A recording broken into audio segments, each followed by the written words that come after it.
I want to actually talk to you about the strike itself. What struck me was that this was a daylight attack. Is that unusual? What would have prompted the US and Israel to go for it in the middle of the day? What sort of intel could have prompted that?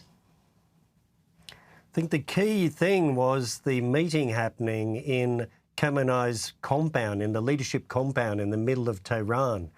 So the Israelis and the Americans obviously had enough very sensitive real-time intelligence to say the whole bunch of senior leaders are meeting in this single place, and if we strike now, we can decapitate the regime, and that's what they did.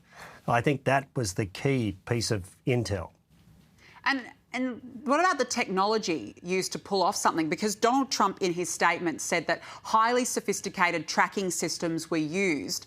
Take us through what that would entail. Well, if we remember back to June last year, the Israelis seemed to have a whole lot of insights into the Iranian government's operations. Some of that would have been electronic, signals intelligence, interception, cyber kind of operations, but some of it is old-fashioned humans on the ground working for the Israelis and or the Americans. And obviously there's a lot of satellite overhead intelligence that you can look at to see who's going where. And just before we let you go, how much credit do you give the leadership of both Donald Trump and Benjamin Netanyahu to go in there and effectively cut the head off the snake?